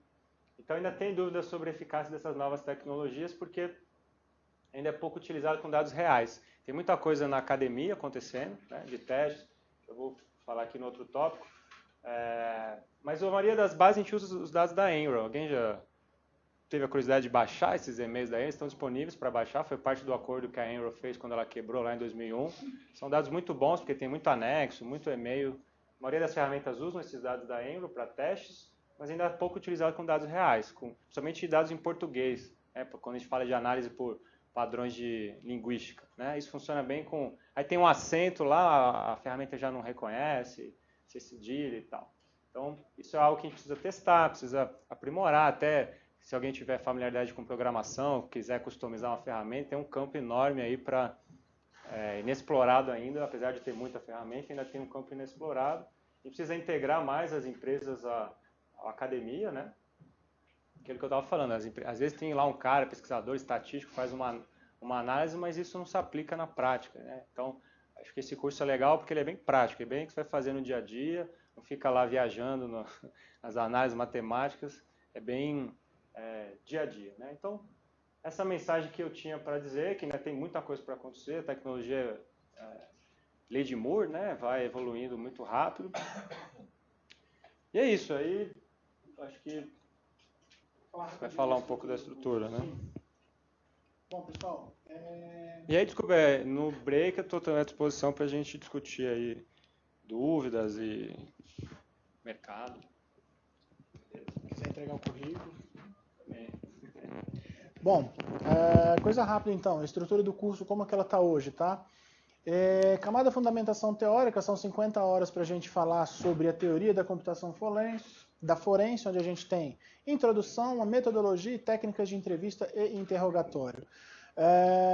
Introdução à perícia forense, o porquê, como, metodologia de investigação e técnica de entrevista e interrogatório com o professor que é especialista disso na ICTS, que é o cara que vai realmente contratado pelas empresas para entrevistar funcionário para saber se teve ou não fraude, para saber se o cara está escondendo ouro ou alguma coisa nesse sentido. Aspectos legais, a gente fala muito sobre direito, a gente fala muito sobre o que é legal ou ilegal na computação forense. Não é o objetivo formar em 30 horas advogados aqui dentro, o objetivo é dar um briefing do que é... Oi? Não dá. Poxa, aspectos legais da forense digital e aspectos legais para a formação da prova. Esse é o objetivo dessa disciplina, dessa camada de aspectos legais. O que eu posso utilizar para formar a prova contra o meu funcionário? Bom, investiguei uma fraude financeira, identifiquei ali extratos, movimentação bancária particular do funcionário. Poxa, a movimentação bancária do extrato dele totalmente incompatível com os recebimentos dele da empresa. E aí, eu posso usar isso na perícia? Eu posso usar isso como, ó, tá aqui, ó, foi ele. Pô, não posso, é quebra de sigilo bancário. Não, não é, mas estava no computador da empresa, ele usou o computador, o dado da empresa, está aqui o computador, posso ou não posso? Não, isso é quebra de sigilo bancário, pode ou não pode? E aí tem uma discussão em cima disso, né? Até onde eu posso ir, até o que eu posso coletar, é do meu funcionário, mas ele tem alguma expectativa de privacidade em cima do computador? E por último, camada perícia técnica, onde vocês têm o processo de investigação, meios de coleta, que é a disciplina que o professor Carbone está conduzindo ali na outra sala, processos de investigação, técnicas e soluções, uma camada de segurança cibernética, onde a gente vai falar sobre o que é a segurança cibernética, o quanto que o computador está exposto, o equipamento informático está exposto no mundo digital, resposta a incidentes, a casa caiu, como que eu faço para reagir, como que eu faço para responder, o meu ambiente está comprometido, como que eu começo a tratar em cima disso.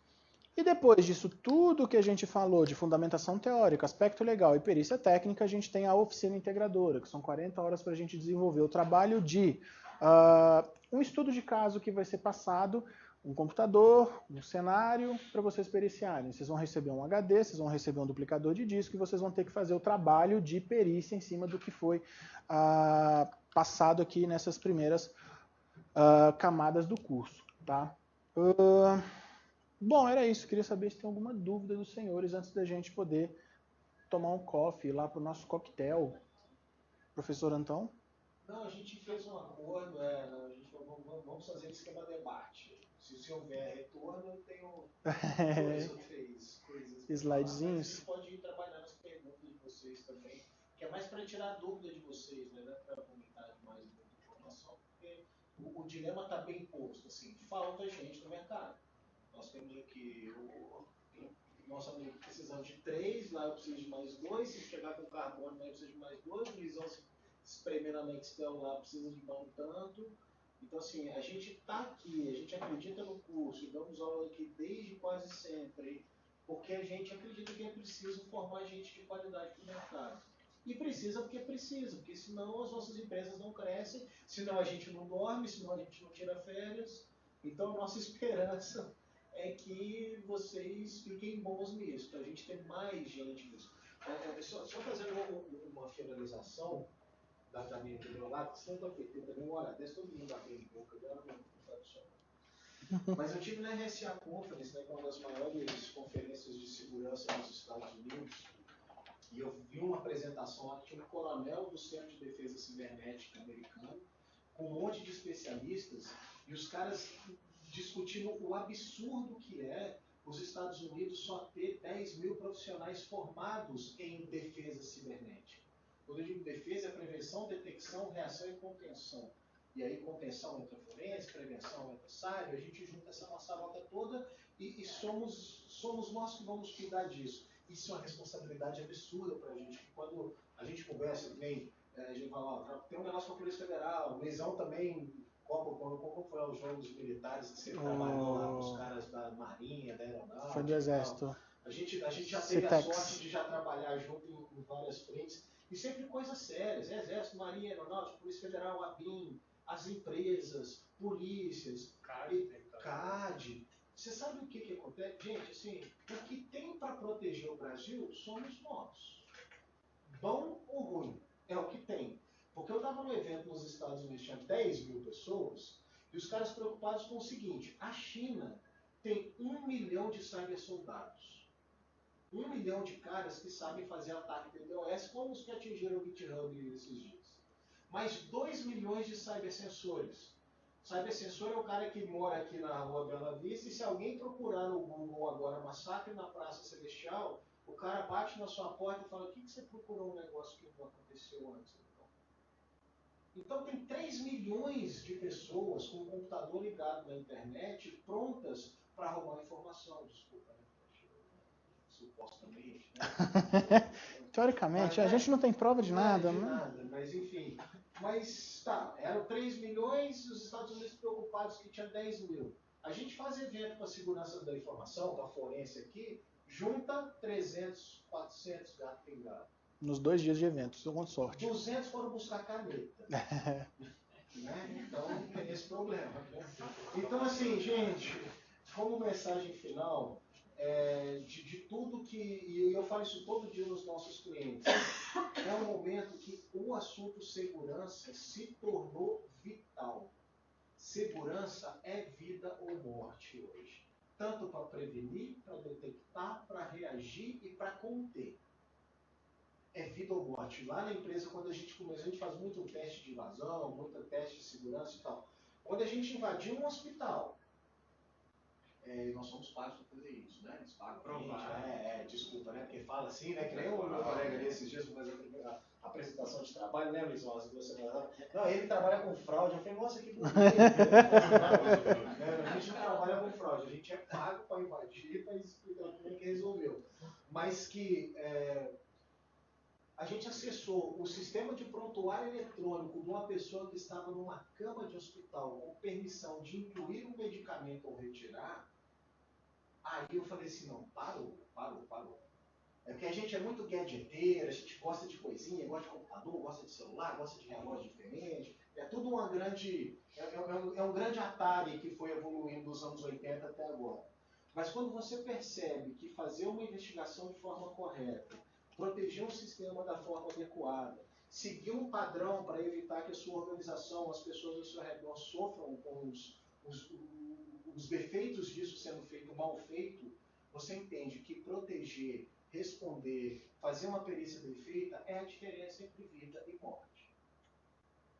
Stuxnet afetou usinas do Irã há 6, 7 anos atrás, onde usinas explodiram porque o cara rodou um código aqui e falou assim, explode a usina explodiu.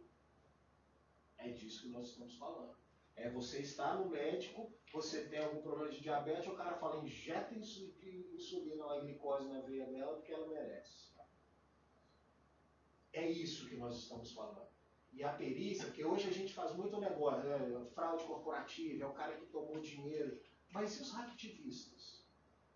E o cara que ficou bravo porque a Petrobras subiu o preço da gasolina e o cara descobre que o filho do diretor da Petrobras está internado no hospital desse e fala, você vai subir o preço da gasolina? Então você vai ter preocupação. Aconteceu muito com a queda das ações, né? Pessoas que tinham muitas ações ficaram vibradas e começaram a... Isso realmente aconteceu. Sim. Não o preço de gasolina, mas a queda das ações deixou uma galera chateada. Porque eu brinco que hoje em dia tem 2 tipos de hackers, né? Tem um que te invade e ri da sua cara. Roubei seu dado, otário, aqui, não sei o quê. Esse aí eu quero que ele me invada, não tem problema. O meu medo é o segundo, que é o cara que te invade e fica calado. Esse eu fico preocupado demais. Porque é um cara que vai ficar pegando informação sua há 10 anos. E o dia que ele jogar o dilema na sua cara, assim, você fala assim, você tem 2 opções. Você tem dinheiro para me pagar? Não. A segunda é se matar, escolhe.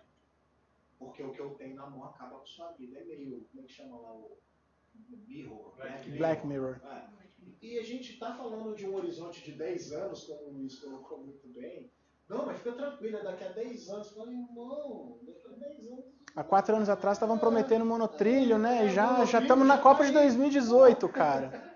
Olha o tempo como é que passa rápido. As minhas palavras finais são essas. Assim, nós vamos ficar aqui. Os nossos contatos nós passamos para todos vocês aqui, cartão, etc. O pessoal do curso aqui, Melania, o pessoal da Darius. A gente está aqui, eu vou falar pela gente, vocês me corrijam se eu estiver enganado, mas é porque a gente acredita que precisa de gente boa, eu estou reiterando que isso é importante agora, e nós temos mais um tempo aí de problema para resolver. Nós ainda vamos dormir pouco. Ainda tem muito espaço para crescer barba branca, essas coisas. Então Eu queria dar um depoimento pessoal aí. Eu entrei em 2017. Não, tem que ser desabafo. Desabafo. Então vai ser o meu momento de desabafo. É desabafo. Que aí fecha, exatamente. Eu, em 2016, mudei de emprego, estava bem, estava em Alphaville e, bom, eu saía de casa de manhã, pegava o meu fretado, trabalhava o dia inteiro, chegava à noite e minha filha já estava dormindo. Falei, puta merda, eu só vejo minha filha no final de semana. Minha esposa engravidou, 2 filhas, falei, cara, eu não quero isso pra mim. Em 2017 eu vou tirar um ano sabático, eu já tinha anunciado pra todo mundo, vou tirar um ano sabático. Aluguei uma casa em Itanhaém, tava lá lindão, pimpão, pedi demissão, 1 mês em Itanhaém. Ô Luizão, você tá desempregado? Tô. Cara, você não quer vir pra cá? Não, eu não vou. Não, olha. Aí foi bem poderoso o chefão, vou fazer uma proposta que você não vai recusar. Na hora que você Óbvio, me planejei, eu não sou rico, eu não sou filho de pai rico, me planejei financeiramente para ficar um ano parado. Mas a hora que, pô, peraí. A mosquinha azul chamou a Maluco! mesa, né, Luizão? Você falou, dá para adiantar aposentadoria com isso daí, né? Paga a multa da rescisão do contrato de Itanhaém, eu posso voltar para São Paulo. Falei, valeu a pena. E aí, bom, tô morando perto de casa, trabalho no escritório 3 vezes por semana, 2 vezes por semana eu fico em casa, de home office, é uma mata deliciosa e tô feliz pra caramba, a empresa também tá feliz pra caramba, eu tô conseguindo dar um resultado legal. E, bom, por que que isso aconteceu comigo? Não é porque o Luiz é bom pra caramba, né? Eu já tô no mercado há bastante tempo, então deu sorte ou azar, né? Não sei. Da empresa precisar de alguém e eu estar disponível e eu coloquei as minhas condições, a empresa falou, beleza, eu já te conheço, sei que você é um bom profissional, bichão, vem pra cá. E lá estou, né? Então, estou muito satisfeito. Não consegui ficar parado, igual foi a época que eu estava conversando com o Antão, né? Vou ficar aqui fazendo uns freela, comprei um duplicador forense, comprei a licença da ferramenta forense, deu uma investida, mas nada absurdo. Não consegui. Eu peguei 2 investigações por conta para fazer, não cobrei barato. Então, poxa, por que eu estou reforçando essa questão dos valores? Porque ninguém aqui está para fazer boa ação. Todo mundo está aqui porque quer se especializar, porque quer ter uma vida melhor, porque quer dar uma vida melhor, uma condição melhor para a família. E esse mercado permite isso, né? A gente estava falando agora na hora do café, eu tenho a possibilidade de ser funcionário público sem passar num concurso. Poxa, eu sou formado, eu tenho a minha capacitação técnica para perito forense, eu vou lá no fórum, seu juiz, tudo bem? Sou perito forense. Informática, tá aqui meu cartão. Vai com os advogados. Oi, seu advogado, tudo bem? Tá aqui, eu sou perito forense. Descobri alguma situação.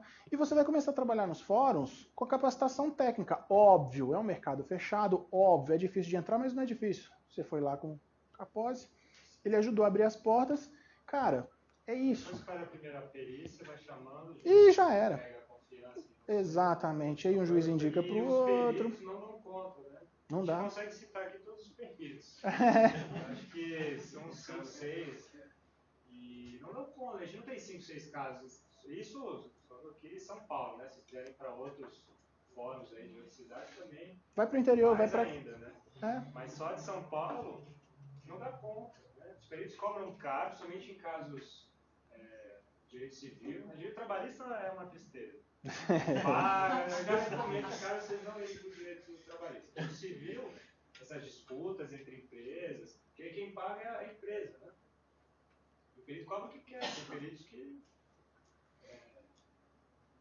o primeiro caso fazem fortuna nessa área. O primeiro caso que eu fiz... Eu já vi, porque eu não trabalho com perito, eu trabalho com assistente técnico. É lógico, o assistente técnico ele representa uma das partes.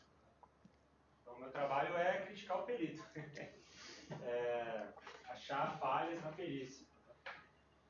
Então, estudem direitinho para vocês não fazerem besteira, porque eu não vou lá criticar se vocês forem seguir carreira como peritos. Mas tem casos, por exemplo, de um colega que chegou a cobrar 60 mil por uma perícia, que ele fez em 2 semanas, 80 mil. Casos de disputas, por exemplo, de propriedade intelectual, casos que envolvem análise de código, ou a forma que determinado sistema se comportou. Porque o juiz, o que é a perícia? Né? O juiz ele entende de leis, ele não entende de log, de software, de código, de programação. Então, tem lá uma fraude, então uma disputa, né? Empresa A contra a empresa B. Eu trabalhei num caso com um assistente técnico que a empresa A comprou a B e alegou que a empresa que ela comprou, ela tinha maquiado o balanço, tinha inflado para cobrar, né? Para ela o valor de venda ser maior do que deveria. E aí isso foi feito através da RP, né? Para onde que estão os dados? É na RP, nos HDs das pessoas, nos e-mails que o comprador trocou com o vendedor, né? E assim por diante. Aí o juiz não entende essas coisas, nomeou um perito. Fez lá a perícia para comprovar a tese. O perito é imparcial, né? Ele não emite opinião, ele só aponta fatos, reporta o que aconteceu, explica como que determinado sistema se comportou, determinado fato se concretizou, e dá para ganhar um bom dinheiro. Assim. É difícil ganhar 60 mil em 2 semanas. Né? Eu acho que mesmo o Antão, que é um cara que ganha bem, demora um pouquinho mais. Para ganhar 60. Então, assim... 3 semanas. Não vai ser na primeira perícia. Esse cara é um cara que já é reconhecido, já fez muita perícia, às vezes a empresa demora para pagar, mas paga. Né? E aí, você vai comprando equipamentos melhores, vai crescendo. É uma carreira realmente interessante. Assim. Não para, simplesmente tem não várias para. vertentes, né? Você pode trabalhar em empresas como a que eu trabalho, que é mais voltado no reativo, você pode trabalhar em empresas de consultoria mais no preventivo, com cyber, com forense, pode trabalhar até no setor público, né? Concurso público mesmo. A Polícia Federal abriu agora concurso para perito forense. Polícia Civil. Polícia Civil. O salário é 18 mil e poucos, 17 e pouco. Mais benefícios, né? Inicial, né? É importante que seja. É importante que seja, porque né, para pagar Na Brasília tem uma prova fodida de física. Carreira pública. Resistência da corrida. Pega, na verdade, Da federal é condicionamento. Não, estou tentando. Na verdade, é a prova física. Tem que fazer 10 barras, né? Tem Tem que que fazer correr. 7 anos de crossfit, depois você faz. Não, tô fora. Eu gosto de jogar videogame, tomar cerveja, fiquei trabalhado no sofá. Correr tanto. A pessoa que tem é meio ruim na parte física. Mas dá Normalmente. pra separar e tal. E na parte privada tem as empresas, ainda as consultorias tem as empresas, né? Como o professor Rabeiro, tem uma série de empresas. Vai para a indústria. A indústria, todo mundo está montando sua área de investigação interna. Tem um campo de atuação bem grande. É isso aí. Dúvidas, perguntas? Uma dúvida na grade ali, eu não vi muita coisa. Ferramenta ou Ferramenta, FTK, Forensic Toolkit. Programação, você diz, de desenvolvimento? Python? Não sei. Não. Usar a programação para descobrir algo, sei lá. Meios de coleta, você vai utilizar ferramentas. A pós-graduação é bem hands-on, essa parte de perícia técnica é bem hands-on. Aqui não tem como realmente, você vai ser bem teórico, aqui são 60 horas de prática. Processo de investigação, meios de coleta, eu vou te dar um duplicador e vou te explicar como é que funciona, agora duplica o disco. Por que você fez essa duplicação de disco? Gerou o hash? Você entendeu por que isso gerou um hash? Maravilha, a gente fechou a parte de meio de coleta. Processo de investigação, técnicas e soluções, FTK, Access Data Forensic Toolkit, ferramenta padrão de mercado, ferramenta internacional, grandes empresas utilizam, ela é uma das ferramentas que fazem cabeça, por exemplo, em case. Hoje vão as 3 melhores ferramentas de forense do mundo, Incase, FTK e Nuix. As outras são open source, SAMS, enfim, Autopsy. O FTK sim, ele não é gratuito, ele é uma ferramenta paga. Todos são. Oi? Mas é o mesmo valor do Incase? O FTK é um pouco... mas é melhor. O FTK você não precisa ser um cientista da computação, ele é bem user-friendly. Sim. Durante a pós-graduação, você entrou aqui, você já tem acesso. Não, os alunos têm acesso à ferramenta, fez a pós-graduação agora, acessava de casa. Não tem que vir para a faculdade para usar. Tem acesso remoto, servidor de autenticação. Durante a pós-graduação, você tem acesso a usar a ferramenta, não só para desenvolver isso daqui, mas também a oficina integradora. Você consegue aqui, essas 40 horas aqui para tirar dúvida, ou vai de casa desenvolvendo, trabalhar com a ferramenta, e eu sei que tem gente que usa para vender consultoria. Tudo bem. Tudo bem, a gente sabe, mas deixa, tudo bem. Segurança cibernética tem a parte de... Vou chamar isso daqui de Ethical Hacker Fundamentals. Você vai ver o que é... Só teoria, então, Prática. Eu vou te dar uma máquina comprometida, eu vou te dar um Metasploit, como que funciona o Metasploit, roda o Nmap, mapeou, agora você vai invadir, entendeu como é que funciona? Essa é a teoria, o ambiente está comprometido. Depois, na próxima aula, a resposta a incidentes. Lembra daquele ambiente que a gente comprometeu com o Metasploit? Agora vamos pôr a mão aqui na massa. Vamos tentar entender o que aconteceu, coletar os dados e analisar, periciar a máquina. De origem, log, de onde que veio o acesso, o que aconteceu. E eu reforço disso aqui na oficina integradora.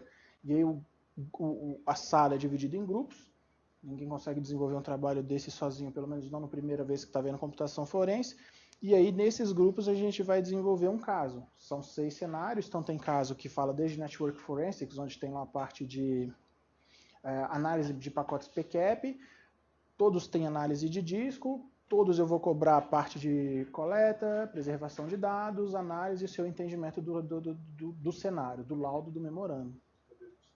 Positivo, cadeia de custódia, ata notarial, tudo que manda o protocolo, tudo que manda o figurino, ISO 27037 para preservação, etc. Então essa é a parte técnica, camada perícia técnica totalmente hands-on. Aqui ninguém vai ficar falando da teoria, da filosofia, a filosofia morre aqui. Metodologia de investigação forense, Coleta, preservação, análise, relatório, popopô. Ok, entendeu aqui? Maravilha. Assim que esse de surpresa, é a minha matéria. Pô, verdade. Desculpa. Acorda sábado, 7 horas da manhã. O cara fala assim, Não, isso daqui é importantíssimo. Se... Luizão, também vou começar a fazer piada, que eu também jogar já. correr para aguentar. Vamos tomar um café, a gente vai abrir champanhe. Champanhe na forma. Opa! Não champanhe, Melania. Ah, eu fui surpreendida. Oi, champanhe. Vamos lá. Tem coxinha. Tem coxinha. Coxinha tá bom. Ah, coxinha é bom. O pessoal de marketing veio aqui agora e me disse que as pessoas que estão participando e online também, não sei, vão concorrer a uma bolsa de 50% para essa pós, tá? Então, o sorteio vai ser feito amanhã pela equipe de marketing. E aí eles vão comunicar no e-mail de vocês quem foi o ganhador. Tá? Todos, então, vão receber o e-mail informando qual foi o aluno. Acho que eles vão fazer lá meio online, vão filmar bonitinho. Mostrar tá? que não tem. Auditado, Vai ser exatamente. auditado. Qualquer coisa pode ser feita a perícia, né? Se ninguém concordar, enfim. Mas aí só para avisar quem participou já está concorrendo à bolsa de 50%. É isso. Maravilha. Obrigado! Muito obrigada. Se alguém tiver mais dúvida, agora a gente tem o copo. Parabéns, professores. Aos mestres, né? É isso, gente. Ok. Fica à vontade. Tem Vamos lá, então. Agora, a gente tem que cobrar da Aline, professor, não é mais comigo, não. Eu só dou aula sábado agora e de aula de conclusão, porque sempre tem champanhe. Tem um champanhezão. Mas, olha, eu gosto de champanhe. Ó, que chique aí. Olha minhas olheiras. Tô brincando, gente. Foi brincadeira, é uma honra encontrar todos vocês.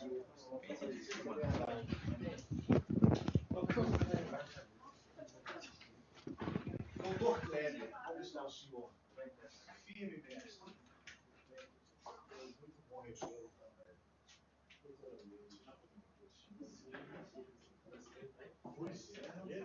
Você eu vi outro dia, cara.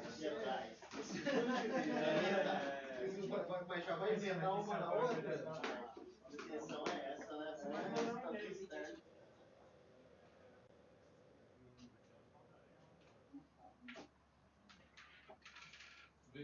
Já